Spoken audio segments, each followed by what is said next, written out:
ാണ് ചെയ്യാൻ പോണതെന്ന് എല്ലാ സർക്കാരുകളും ചിന്തിക്കണം.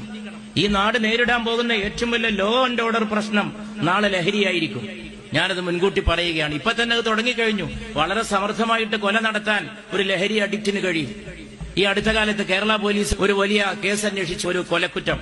അത് കൊലയാളിയെ കണ്ടെത്താൻ വളരെ ബുദ്ധിമുട്ടുണ്ടാക്കിയ ഒരു കൊലയായിരുന്നു. 5 പേർ ഒന്നിച്ചുറങ്ങാൻ കിടന്നു. അതിലൊരാൾ കൊല്ലപ്പെടുന്നു. ഒരാളും അകത്തേക്ക് വന്നിട്ടില്ല, ഒരാൾ പുറത്തേക്ക് പോയിട്ടില്ല.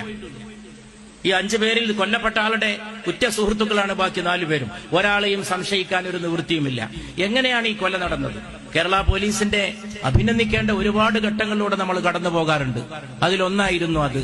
അവസാനം പോലീസ് ചെന്നെത്തിച്ചേർന്ന നിഗമനം, ആ കൂട്ടത്തിൽപ്പെട്ട ഒരു ഡ്രഗ് അഡിക്റ്റ് ആരും അറിയാതെ ഉറങ്ങിക്കിടക്കുമ്പോൾ കൂടെ കിടന്നവനെ കൊന്നു എന്നുള്ളതാണ്.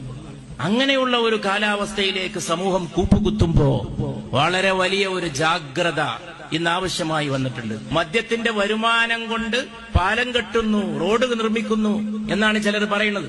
ഞാൻ കേരള നിയമസഭയിൽ അംഗമായിരുന്ന കാലത്ത് അന്ന് ഞാൻ കണക്കുദ്ധരിച്ചുകൊണ്ട് പറയുന്നുണ്ട്, മദ്യത്തിന്റെ നഷ്ടത്തിന്റെ കണക്കെടുക്കുമോ? അതിനൊരു കമ്മീഷന് വെക്കുമോ? ആരോഗ്യത്തിന്റെ നഷ്ടത്തിന്റെ കണക്കെടുക്കുമോ? മരുന്നിന്റെ കണക്കെടുക്കുമോ? അമ്മയുടെ കണ്ണീരിന്റെ വിലയുടെ കണക്കെടുക്കുമോ? ഭാര്യ കൊണ്ട് ചവിട്ടിന്റെ കണക്കെടുക്കുമോ? സ്കൂളിൽ പോകുന്ന കുട്ടി മടങ്ങുമ്പോ ഒരു കയറ് വാങ്ങണം, എന്നിട്ട് ആത്മഹത്യ ചെയ്യണം. ഒരു കാരണമില്ല, രാവിലെ സ്കൂളിൽ പോയതാണ്. സമൂഹത്തിൽ വലിയ തോതിലുള്ള കാരുണ്യ ശോഷണം സംഭവിച്ചുകൊണ്ടിരിക്കുകയാണ്. കഴിഞ്ഞ ദിവസം കേരളത്തിൽ ഒരു കുട്ടി മരിച്ചത് ഒരു കുറ്റിക്കാട്ടിലേക്ക് ഓടിയിട്ടാണ്. കുറ്റിക്കാട്ടിലേക്ക് കുട്ടി ഓടിയത് പേടിച്ചിട്ടാണ്. പേടിച്ചത് അച്ഛനെയാണ്. കുറ്റിക്കാട്ടിൽ വെച്ച് കുട്ടി മരിച്ചത് പാമ്പ് കടിച്ചിട്ടാണ്. അച്ഛനെ പേടിച്ച് കുറ്റിക്കാട്ടിലേക്ക് ഓടിയ കുഞ്ഞിനെ പാമ്പ് കടിച്ച് കുഞ്ഞ് മരിച്ചു. മദ്യപിച്ചു വരുന്ന അച്ഛൻ രാത്രി വീട്ടിൽ കാട്ടിക്കൂട്ടുന്ന ക്രൂരതകളും കടുംകൈകളും കണ്ട് മടുത്ത ഒരു പിഞ്ചു ജന്മം, ഒരു പിഞ്ചു ജീവിതം താങ്ങാൻ കഴിയാതെ കുട്ടി കുറ്റിക്കാട്ടിലേക്ക് ഓടി. ഓണത്തിന്റെ മാവേലിപ്പാട്ടിലെ വളരെ പ്രധാനപ്പെട്ട ഒരു വരി മലയാളി മറന്നു കളഞ്ഞൊരു വരിയുണ്ട്. മാവേലി നാടുവാണിയിടും കാലം മാനുഷരെല്ലാരും ഒന്നുപോലെ. കുറച്ചങ്ങോട്ട് മുന്നോട്ട് പാടിപ്പോയാൽ അതിൽ 2 വരിയുണ്ട്, ആരും ശ്രദ്ധിക്കാത്ത 2 വരി.